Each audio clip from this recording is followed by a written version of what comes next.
Hello guys, இன்னைக்கு நம்ம என்ன பார்க்க போறோம்னு பார்த்தீங்கன்னா Harry Potter and the cursed child Tamil book சீரிஸோட 21வது பார்ட் வீடியோ தான் பார்க்க போறோம். ஸோ நம்ம சேனல்ல இதுக்கு முன்னாடி Harry Potter and the cursed child Tamil book சீரிஸோட ஃபர்ஸ்ட் 20 வீடியோ வந்து ஃபுல்லா எக்ஸ்பிளைன் பண்ணி போட்டாச்சு. பார்க்காதவங்களுக்கு வந்து டிஸ்கிரிப்ஷன் லிங்க் கொடுத்துருக்கேன். அது போக நம்ம சேனல்ல இருக்க பிளேலிஸ்ட்ல வந்து கர்ஸ்டு சைல்டு தமிழ் புக் சீரிஸ்னு சொல்லி தனியா ஒரு காலம் ஒதுக்கியிருக்கேன். பார்க்காதவங்க அதுல வந்து செக் பண்ணிட்டு வாங்க. சரி, நம்ம வீடியோக்குள்ள போலாம் வாங்க. ஸோ அடுத்து பார்த்துக்கிட்டீங்கன்னா நம்ம ஸ்கார்பியஸ் வந்து இப்படி ஒரு கொடுமையான உலகத்துல வந்து நம்ம மாட்டிக்கிட்டோமே அப்படின்னு சொல்லிட்டு நம்ம ஸ்கார்பியஸ் பயங்கரமான வருத்தத்துல இருக்கான். ஸோ அடுத்து பார்த்துக்கிட்டிங்கன்னா நம்ம ஸ்கார்பியஸ் வந்து மேஜிக் ஆஃப் மினிஸ்ட்ரிக்கு போகிறான். அங்கே பார்த்துக்கிட்டிங்கன்னா மேஜிக் ஆஃப் மினிஸ்ட்ரியில் இருக்க மேஜிக்கல் லா என்ஃபோர்ஸ்மெண்ட்ஸோட டிபார்ட்மெண்ட்டுக்குள்ள போகிறான். அங்கே பார்த்துக்கிட்டிங்கன்னா நம்ம ஸ்கார்பியஸோட அப்பாவான டிராக்கோ மேல்ஃபாய் தான் அதோட ஹெட்டாக இருக்காரு. ஸோ நம்ம ஸ்கார்பியஸ் வந்து டிராக்கோ மேல்ஃபாயோட ட்ரெஸ்ஸை பார்க்குறான். அது வந்து ஒரு டெத் ஈட்டர் போடக்கூடிய ட்ரெஸ் மாதிரியே இருக்கு. ஸோ அவரோட ரூம் ஃபுல்லாகவே பார்த்துக்கிட்டிங்கன்னா ஹேகுரேயோட ஃபிளாக் வந்து பறந்துட்டு இருக்கு. ஸோ டிராக்கோ வந்து ஸ்கார்பியஸ் சொன்ன டயத்துக்கு உன்னால வரவே முடியாதா அப்படின்னு சொல்றப்ப ஸ்கார்பியஸ் வந்து இது உங்களோட ஆஃபீஸா அப்படின்னு சொல்றப்ப டிராக்கோ மேல்ஃபாய் வந்து நீ வந்ததே லேட்டு, அது மட்டும் இல்லாம என்ன அசிங்கப்படுத்துற மாதிரி நீ கேள்வி வேற கேட்கறியா, உனக்கு எவ்வளவு தைரியம் இருக்கணும் அப்படின்னு சொல்றப்ப ஸ்கார்பியஸ் வந்து டேட் உண்மையிலே நீங்க லா என்ஃபோர்ஸ்மெண்ட்ஸோட ஹெட் தானா அப்படின்னு சொல்றப்ப டிராக்கோ மேல்ஃபாய் வந்து நம்ம ஸ்கார்பியஸோட ரோப்பை இழுத்து இதே மாதிரி நீ பேசுனா நான் மனுஷனா இருக்க மாட்டேன் ஸ்கார்பியஸ், லேட்டா வந்ததுக்கு நீ சாரி கேட்காம இப்படி பேசிக்கிட்டு இருக்க அப்படின்னு சொல்றப்ப ஸ்கார்பியஸ் வந்து ஓகே சாரி டேட் சாரி அப்படின்னு சொல்றப்ப டிராக்கோ மேல்ஃபாய் வந்து ஸ்கார்பியஸ் நீ என்ன சார்னு கூப்பிட்டா நல்லா இருக்கும் அப்படின்னு சொல்றப்ப ஸ்கார்பியஸ்க்கு வந்து ஒரு நிமிஷம் என்ன பண்றதுனே தெரியாம ஷாக்ல நின்னுக்கு இருக்கா. ஸோ ஸ்கார்பியஸ் வந்து வேற வழியே இல்லாம ஓகே சார் அப்படின்னு சொல்றப்ப டிராக்கோ மேல்ஃபாய் வந்து ஸ்கார்பியஸ் நீ இவ்வளவு சொதப்பா இருக்குன்றதுக்காக தான் உன்னை நான் ஹாக்வர்ட்ஸ்ல சேர்த்தனா, நீ ஹாக்வர்ட்ஸ்ல இப்படி என்ன அசிங்கப்படுத்துவேன்னு நான் எதிரே பார்க்கல அப்படின்னு சொல்றப்ப ஸ்கார்பியஸ் வந்து என்ன சொல்றீங்க, நான் எதுக்கு உங்களை அசிங்கப்படுத்தணும் அப்படின்னு சொல்றப்ப டிராக்கோ மேல்ஃபாய் வந்து எதுக்காக எப்போ பார்த்தாலும் இறந்து போன ஹாரி பாட்டர் சம்பந்தப்பட்ட விஷயங்களையும் நீ கேட்டுக்கிட்டு இருக்க, இது நம்ம மேல்ஃபாய் ஃபேமிலியவே அசிங்கப்படுத்துற மாதிரி இருக்கு அப்படின்னு சொல்றப்ப ஸ்கார்பியஸ் வந்து நான் பண்ணதுக்கு நீங்க பொறுப்பாக மாட்டீங்க சார் அப்படின்னு சொல்றப்ப ஸ்கார்பியஸ் வந்து இன்னைக்கு டெய்லி ப்ராஃபிட்ல வந்து ஒரு நியூஸ் வந்தது, 3 விசார்ட்ஸ் சேர்ந்து ஒரு பிரிட்ஜை வந்து உடைச்சிருக்காங்க, அதுல வந்து எத்தனை மகிழ்ச்சி இறந்து போனாங்கன்னு உங்களுக்கு தெரியுமா, அதை நீங்க தானே பண்ணீங்க அப்படின்னு சொல்றப்ப டிராக்கோ மேல்ஃபாய் வந்து வார்த்தைகளை விடுறப்ப நீ ரொம்ப பார்த்து விடணும் ஸ்கார்பியஸ், அதான் உனக்கு நல்லது அப்படின்னு சொல்றப்ப ஸ்கார்பியஸ் வந்து தி மட் பிளட் டெத் கேம்ப் அதே மாதிரி மகளை வந்து டார்ச்சர் பண்றது, மட் பிளட் அப்புறம் மகளை வந்து உயிரோட எரிக்கிறது, யாரெல்லாம் வால்டமோர்ட்டை வந்து எதிர்த்து பேசுறாங்களோ அவங்கள சித்திரவதை பண்றது, அதெல்லாம் தானே நீங்க பண்ணிக்கிறீங்க, எதுக்காக இப்படி மாறினீங்க நீங்க, அம்மா எப்பவும் நீங்க இப்படி ஒரு மனுஷனா இருக்கணும்னு அவங்க கிட்ட சொன்னதே கிடையாது, பட் நீங்க அப்படிதான் மாறி இருக்கீங்க, ஒரு கொலைகாரனாகவும் ஒரு கொடூரமானவனாகவும் அப்படின்னு சொல்றப்ப டிராக்கோ மேல்ஃபாய் வந்து ஸ்கார்பியஸோட சட்டையை பிடிச்சு செய்கிற தப்பெல்லாம் பண்ணிட்டு உன்னோட அம்மா மேல நீ பழிய போட்டு எஸ்கேப் ஆகலாம் நீ பாக்குறியா, அது நடக்காது அப்படின்னு சொல்றப்ப ஸ்கார்பியஸ் வந்து பயந்து நடுங்குறான். சொன்ன டிராக்கோ மேல்ஃபாய் வந்து அவன் பையனை எதுவுமே பண்ணக்கூடாது அப்படின்னு சொல்லிட்டு மனசுக்குள்ள நினைக்கிறாரு. பட் இருந்தாலும் ஸ்கார்பியஸை தண்டிக்கணும்னு நினைச்சுட்டு இருக்காரு. அதே சமயம் நம்ம டிராக்கோ மேல்ஃபாய் வந்து அந்த பிரிட்ஜை பிளாஸ்ட் பண்ணது நான் கிடையாது, அது ஏதோ ஒரு பைத்தியக்காரன் தான் பண்ணியிருக்கான், அப்படி நான் பண்ணணும்னு இருந்தேன்னா ஹாகுரே சொன்ன மாதிரி மகள் பிரைம் மினிஸ்டரை வந்து கோல்டுக்காக நான் கடத்திருப்பேன், ஆனா நான் அதெல்லாம் பண்ணல, இதெல்லாம் தான் உன்னோட அம்மா உனக்கு சொல்லி கொடுத்தாளா அப்படின்னு சொல்றப்ப ஸ்கார்பியஸ் வந்து இல்ல, அம்மா வந்து நீங்க ஒரு பிரேவான நபராகவும் அம்மாவுக்காக நீங்க தாத்தாவே எதிர்த்து சண்டை போட்டதாகவும் என்கிட்ட சொல்லியிருக்காங்க அப்படின்னு சொல்றப்ப ஸ்கார்பியஸ் வந்து பட் ஆனா நீங்க அப்படி இல்ல டேட், கம்ப்ளீட்டா நீங்க மாறிட்டீங்க அப்படின்னு சொல்றப்ப டிராக்கோ மேல்ஃபாய் வந்து உங்க அம்மா வந்து உன்னை ஈஸியா தைரியசாலியா மாத்திட்டா போலயே அப்படின்னு சொல்றப்ப ஸ்கார்பியஸ் மேல்ஃபாய் வந்து நீங்க சுத்தமா மாறிட்டீங்க டேட் அப்படின்னு சொல்றப்ப ஸ்கார்பியஸ் வந்து நான் இருக்கிறதுலே மோசமா இருக்கேன், நீங்க இருந்ததை விட ரொம்ப மோசமாயிட்டீங்க, நம்மளாம் என்ன இருக்கும்னு பாத்தீங்களா டேட் அப்படின்னு சொல்றப்ப டிராக்கோ மேல்ஃபாய் வந்து நம்ம எதுவுமே ஆகல, நம்ம எப்பயும் போலதான் இருக்கோம் அப்படின்னு சொல்றப்ப ஸ்கார்பியஸ் வந்து எது மேல்ஃபாய் ஃபேமிலியால இந்த உலகம் வந்து இருள மூழ்கிறதா அப்படின்னு சொல்றப்ப டிராக்கோ மேல்ஃபாய் வந்து ஓ இதைத்தான் நீ ஸ்கூல்ல யோசிச்சுக்கிட்டே இருந்தியா,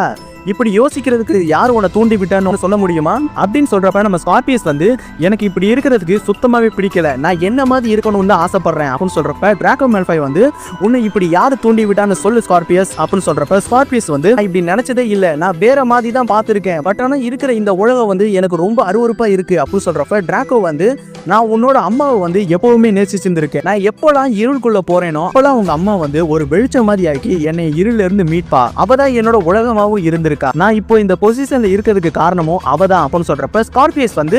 என்ன சொல்றீங்க அம்மாவா இதுக்கு காரணம் அப்படின்னு சொல்றப்ப டிராக்கோ மேல்ஃபாய் வந்து ஸ்கார்பியஸை பார்த்து உன்னோட அம்மாவோட தாட்ஸ் வந்து உங்ககிட்ட இருக்குன்றது எனக்கு நல்லாவே தெரியுது, நீ என்ன பண்ணாலும் அதை சேஃபா பண்ண, உன்னையும் நான் இழக்க விரும்பல அப்படின்னு சொல்றப்ப டிராக்கோ மேல்ஃபாய் வந்து நம்ம ஸ்கார்பியஸை வந்து பாக்குறாரு. சொன்ன நம்ம டிராக்கோ மேல்ஃபாய் வந்து வால்டமோர்ட்டுக்காக அவரோட ஆர்மிக்காக அப்படின்னு சொல்றப்ப ஸ்கார்பியஸும் வேற வழியே இல்லாம வால்டமோர்ட்டுக்காக அவரோட ஆர்மிக்காக அப்படின்னு சொல்லிடுறாரு. ஸோ அடுத்து பார்த்துக்கிட்டிங்கன்னா நம்ம ஸ்கார்பியஸ் வந்து ஹாக்வர்ட்ஸ்ல இருக்க லைப்ரரிக்கு போறாரு. ஸோ என்னதான் நடந்துச்சு அப்படின்னு சொல்லிட்டு ஹிஸ்டரி புக் எடுத்து செக் பண்ணி பார்க்கலாம் அப்படின்னு சொல்லிட்டு போறாரு. ஸோ செட்ரிக் வந்து எப்படி டெத் ஈட்டர் ஆனா, நம்ம எந்த இடத்துல தப்பு பண்ணோம், கடவுளே இந்த இருள் உலகத்துல இருந்து எனக்கு ஒரு வெளிச்சத்தை காட்டு அப்படின்னு சொல்லிட்டு வேண்டிக்கிட்டே போறான். ஸோ அதே சமயம் பார்த்துக்கிட்டீங்கன்னா பவுக்கர் ஜூனியர் வந்து அங்க உட்காந்துருக்கான். ஸ்கார்பியஸ் கிங் நீங்க இங்க என்ன பண்றீங்க அப்படின்னு சொல்றப்ப ஸ்கார்பியஸ் வந்து ஏன் நான் இங்க வரக்கூடாதா அப்படின்னு சொல்றப்ப பவுக்கர் ஜூனியர் வந்து ஒரு கிழிஞ்ச சட்டை கிழிஞ்ச பேண்ட் போட்டு உட்காந்துருக்கான். நான் அப்படி சொல்லல ஸ்கார்பியஸ் கிங், நான் முடிக்க வேண்டிய வேலை கொஞ்சம் இருக்கு, எனக்கு கொஞ்சம் டைம் கொடுத்தீங்கன்னா நான் ப்ரொஃபசர் ஸ்னேப்போட போர்ஷன் ஹோம்ஒர்க்கை வந்து நான் சீக்கிரமா முடிச்சிடுவேன் அப்படின்னு சொல்றப்ப ஸ்கார்பியஸ் வந்து நீ என்ன சொல்றேன்னு எனக்கு புரியலையே அப்படின்னு சொல்றப்ப பவுக்கர் ஜூனியர் வந்து அதாவது உங்களோட போர்ஷன் ஹோம்ஒர்க்கை நான் தான் எழுதிக்கிருக்கேன், அதை இன்னும் நான் முடிக்கல, ஸோ நான் அதை முடிச்சதுக்கு அப்புறம் நானே உங்கள்கிட்ட கொண்டு வந்து கொடுத்துடுவேன் அப்படின்னு சொல்றப்ப ஸ்கார்பியஸ் வந்து ஓ அப்படியா சரி நீ ஹோம்ஒர்க் சீக்கிரம் முடி அப்படின்னு சொல்றப்ப பவுக்கர் ஜூனியர் வந்து உங்களுக்கு ஹோம்ஒர்க் எழுதுறது வந்து பிடிக்காதுன்னு எனக்கு தெரியும், அந்த வாய்ப்பை எனக்கு கொடுத்ததுக்கு ரொம்ப தேங்க்ஸ் ஸ்கார்பியஸ் கிங் அப்படின்னு சொல்றப்ப ஸ்கார்பியஸ் வந்து சரி சீக்கிரம் முடி அப்படின்னு சொல்றப்ப ஸ்கார்பியஸ் வந்து ஹிஸ்டரி ஆஃப் புக் எடுத்து பார்க்கறான். சொன்னே பவுக்கர் ஜூனியர் வந்து இதுல இருந்து எதுவும் அசைன்மெண்ட் எழுதுனா சொல்லுங்க, நான் அதை தாராளமா எழுதி தரேன் அப்படின்னு சொல்றப்ப ஸ்கார்பியஸ் வந்து கொஞ்சம் அமைதியாக இரு அப்படின்னு சொல்லிட்டு அவன் இந்த புக்கை ஓப்பன் பண்ண போறான். சொன்னே ஸ்கார்பியஸ்க்கு வந்து திடீர்னு ஒரு விஷயம் வந்து ஞாபகம் வருது. பவுக்கர் ஜூனியர் வந்து ப்ரொஃபசர் ஸ்னேப்போட பேரை சொன்னது ஞாபகத்துக்கு வருது. சொன்னே ஸ்கார்பியஸ்க்கு வந்து ஒரு ஐடியா வந்து அவன் அங்கிருந்து வேகமா கிளம்பி ஹாக்வர்ட்ஸோட போர்ஷன் கிளாஸ் ரூமுக்கு போறான். ஸோ அங்க பாத்துக்கிட்டீங்கன்னா நம்ம ப்ரொஃபசர் ஸ்னேப் இருக்காரு. சொன்னே ப்ரொஃபசர் ஸ்னேப் வந்து கதவை தட்டிட்டு வரணுன்ற அறிவு கூட உனக்கு கிடையாது மால்ஃபாய் அப்படின்னு சொல்றப்ப ஸ்கார்பியஸ் வந்து பயங்கரமா மூச்சு வாங்கிட்டு ஸ்னேப் உங்களை நான் கடைசியா பார்த்துட்டேன், எனக்கு ரொம்ப சந்தோஷமா இருக்கு அப்படின்னு சொல்லும் பொழுது நம்ம ஸ்கார்பியஸ் வந்து செவரஸ் ஸ்னேப் உங்களை பார்த்தது எனக்கு ரொம்ப சந்தோஷம் அப்படின்னு சொல்றப்ப ஸ்னேப் வந்து ப்ரொஃபசர் ஸ்னேப் நீ என்னை கூப்பிட்டா ரொம்ப நல்லது மால்ஃபாய் அப்படின்னு சொல்றப்ப ஸ்னேப் வந்து நீ இந்த ஸ்கூலோட ஸ்கார்பியஸ் கிங்கா இருக்கலாம், பட் ஆனால் என்ன பொறுத்தளவுக்கு நீ ஒரு சாதாரண ஸ்டூடெண்ட் தான் அப்படின்னு சொல்றப்ப ஸ்கார்பியஸ் மால்ஃபாய் வந்து நீங்க தான் நான் தேடின ஆன்சர் அப்படின்னு சொல்றப்ப ஸ்னேப் வந்து என்கிட்ட எதுவும் நீ கேட்கணுமா தாராளமா கேளு, இல்லைன்னா இங்க இருந்து போயிடு அப்படின்னு சொல்றப்ப ஸ்கார்பியஸ் மால்ஃபாய் வந்து நீங்க எனக்கு ஒரு உதவி பண்ணணும் அப்படின்னு சொல்றப்ப ப்ரொஃபசர் ஸ்னேப் வந்து உதவி பண்றதை விட்டு பல வருஷம் ஆயிடுச்சு, மறுபடியும் அதை நீ செய்ய சொல்லாத அப்படின்னு சொல்றப்ப ஸ்கார்பியஸ் மால்ஃபாய் வந்து ப்ளீஸ் நீங்க மட்டும் எனக்கு உதவி பண்ணலைன்னா ரொம்ப பெரிய மோசமாயிடும் அப்படின்னு சொல்றப்ப ஸ்னேப் வந்து அப்படி என்ன ஹெல்ப் பண்ணணும் அப்படின்னு சொல்றப்ப ஸ்கார்பியஸ் வந்து நீங்க இன்னமும் டம்பிள்டோருக்கு கீழே அண்டர் கவர் ஒர்க் பண்றீங்களா அப்படின்னு சொல்றப்ப உடனே ப்ரொஃபசர் ஸ்னேப் வந்து டம்பிள்டோர் இறந்து போய் எவ்வளவோ வருஷம் ஆயிடுச்சு, அது மட்டும் இல்லாம நான் அவருக்கு பண்ண எல்லா ஒர்க்கும் வந்து பப்ளிக்கா தான் பண்ணிருக்கேன், நான் சீக்கிரட்டா எந்த ஒர்க்கும் பண்ணதே இல்லையே அப்படின்னு சொல்றப்ப ஸ்கார்பியஸ் வந்து நான் சொல்றது வந்து நீங்க டெத் ஈட்டரை வந்து வாட்ச் பண்ணி டம்பிள்டோரை சொன்னீங்களே, கடைசியா டம்பிள்டோரோட பிளான் படி நீங்களே வந்து டம்பிள்டோரை கொலை பண்ணீங்களே, அப்பதான் வந்து வால்டமோர்ட்டோட நம்பிக்கை நீங்க பெற முடியும்ன்றதுக்காக தான் அதை பண்ணீங்க அப்படின்னு சொல்றப்ப உங்களால தான் இந்த உலகம் வந்து காப்பாற்றப்பட்டிருக்கு அப்படின்னு சொல்றப்ப ஸ்னேப் வந்து பயங்கர அதிர்ச்சியா நம்ம ஸ்கார்பியஸ் வந்து பாத்துக்கிருக்காரு. சொன்ன ஸ்னேப் வந்து இந்த மாதிரி பணியெல்லாம் என் மேல போட்டா உனக்கு நான் சிவியரான பனிஷ்மெண்ட் தருவேன் மால்ஃபாய் அப்படின்னு சொல்றப்ப ஸ்கார்பியஸ் வந்து நான் உங்களுக்கு ஒரு சீக்ரெட் சொல்றேன், அதை கேட்டு நீங்க ஆச்சரியப்படுவீங்க, இங்க இருக்கிற உலகம் மாதிரியே எங்க உலகத்திலயும் இருந்தது, அங்க வந்து பேட்டில் ஆஃப் ஹாக்வர்ட்ஸ்ல வந்து ஹாரி பாட்டர் வந்து வால்டமோர்ட் டிஃபீட் செஞ்சாரு, அப்புறம் டம்பிள்டோரோட ஆர்மி வந்து வின் பண்ணுச்சு, ஹாரி பாட்டர் வந்து சர்வே பண்ண ஆரம்பிச்சுட்டாரு அப்படின்னு சொல்றப்ப ஸ்னேப் வந்து நீ ஹாக்வர்ட்ஸோட ஸ்கார்பியஸ் கிங்கா இருக்கலாம், இது மாதிரி பல ரூமர்ஸை நீ சொல்லலாம் அப்படின்னு சொல்றப்ப ஸ்கார்பியஸ் வந்து என்ன நம்புங்க, இது ஒன்றும் ரூமர் கிடையாது, என்கிட்ட ஒரு டைம் டர்னர் இருந்தது, அதை வச்சுதான் நானும் என்னோட ஃப்ரெண்டு ஆல்பஸும் இறந்து போன செட்ரிக்கை வந்து மீட்கிறதுக்காக நாங்க போனோம், அதுல நாங்க ஜெயிக்கவும் செஞ்சோம், பட் ஆனால் இந்த உலகம் வந்து நாங்க நினைச்சதை விட ரொம்பவே மோசமாயிடுச்சு அப்படின்னு சொல்றப்ப ப்ரொஃபசர் ஸ்னேப் வந்து ஹாரி பாட்டர் மட்டும் தானே ட்ரைவிசர் டோர்னமெண்ட்ல வின் பண்ணா அப்படின்னு சொல்றப்ப ஸ்கார்பியஸ் வந்து இல்ல செட்ரிக்கும் தான் வின் பண்ணிருக்கணும், ஏன்னா ரெண்டு பேரும் சேர்ந்து அந்த ட்ரைவிசர் கப்பை வந்து தொட்டாங்க, பட் ஆனா நாங்க தான் வந்து செட்ரிக்கை வந்து அவமானப்படுத்தி டாஸ்க்ல இருந்து தோத்து வெளியே அனுப்பிட்டோம், அதனால தான் செட்ரிக் வந்து டெத் ஈட்டரா மாறிட்டான், ஸோ பேட்டில் ஆஃப் ஹாக்வர்ட்ஸ்ல என்னாச்சுன்றதை கேட்கறதுக்காக தான் நான் உங்களை பார்க்கவே வந்தேன் அப்படின்னு சொல்றப்ப ஸ்னேப் வந்து பேட்டில் ஆஃப் ஹாக்வர்ட்ஸ்ல வந்து செட்ரிக் ஒருத்தனை தான் கொலை பண்ணா, அது கூட ரொம்ப சாதாரணமான நெவில் லாங் பாட்டத்தை தான் கொலை பண்ணா அப்படின்னு சொல்றப்ப ஸ்கார்பியஸ் வந்து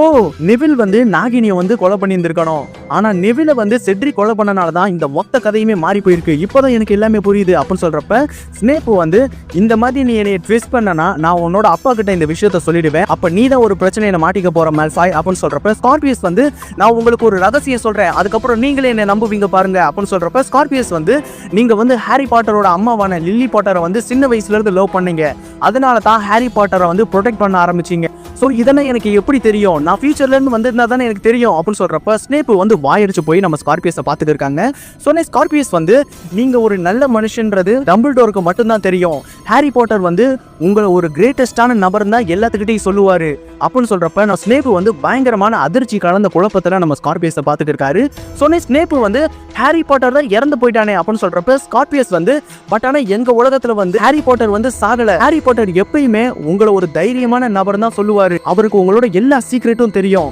டம்பிள்டோர் நீங்க பேசின எல்லா விஷயங்களும் தெரியும், உங்க மேலேயும் டம்பிள்டோர் மேலேயும் இருக்கு மரியாதைனால தான் அவரோட பையனுக்கு வந்து ஆல்பஸ் செவரஸ் பாட்டர்னு பேரே வச்சிருக்காரு அப்படின்னு சொல்றப்ப நம்ம ஸ்னேப் வந்து ஒரு நிமிஷம் கண்கலங்கிறாரு. சொன்ன ஸ்கார்பியஸ் வந்து அட்லீஸ்ட் இறந்து போன லில்லிக்காகவாது இந்த உலகத்தை மாத்துறதுக்கு நீங்க ஹெல்ப் பண்ணி ஆகணும் அப்படின்னு சொல்றப்ப ஸ்னேப் வந்து அவரோட வாண்டை எடுத்து ஹோலோபோட்டஸ் அப்படின்னு சொல்றாரு. சொன்ன பார்த்துக்கிட்டீங்கன்னா அந்த இடத்துல வந்து ஒரு சீக்ரெட் பேசேஜ் வந்து உருவாகுது. ஸோ அதுக்குள்ள வந்து நம்ம ஸ்கார்பியஸும் ஸ்னேப்பும் உள்ள போய்க்கிருக்காங்க. ஸோ உடனே நம்ம ஸ்கார்பியஸ் வந்து இந்த பாதை எப்படி உருவாச்சு அப்படின்னு சொல்றப்ப ஸ்னேப் வந்து டெத் ஈட்டரும் வால்டமோர்ட்டோட கையாலும் வந்து இருந்த எல்லா சீக்ரெட் பேசேஜையும் வந்து அழிச்சிட்டாங்க. கடைசியா மிஞ்சினது இந்த ஒரு சீக்ரெட் பேசேஜ் தான், இது வழியா நம்ம வாம்பிங் வில்லோக்கு போயிடலாம் அப்படின்னு சொல்றப்ப ஸ்கார்பியஸ் வந்து வாம்பிங் வில்லோவா அங்க யார் இருக்கா அப்படின்னு சொல்றப்ப ஸ்னேப் வந்து அதை நம்ம அங்க போறோமே அங்க போய் பாத்துக்கலாம் அப்படின்னு சொல்றாரு. சோ அடுத்து பாத்துக்கிட்டீங்கன்னா அந்த சீக்ரெட் பேசேஜ் மூலமா நம்ம ஸ்கார்பியஸும் நம்ம செவரஸ் ஸ்னேப்பும் அந்த வாம்பிங் வில்லோக்கு போய் சேர்றாங்க. சோ அந்த இடத்துலயே பாத்துக்கிட்டீங்கன்னா இந்த வீடியோ வந்து நம்ம ஸ்டாப் பண்ணிக்கலாம். சோ பேலன்ஸை வந்து நம்ம நெக்ஸ்ட் வீடியோல பார்க்கலாம். சோ இந்த வீடியோ வந்து உங்களுக்கு பிடிச்சிருக்கு நம்புறேன். இந்த வீடியோ உங்களுக்கு பிடிச்சிருந்தா லைக் பண்ணுங்க, ஷேர் பண்ணுங்க, கமெண்ட் பண்ணுங்க, மறக்காம சப்ஸ்கிரைப் பண்ணுங்க. பாய், தேங்க்யூ.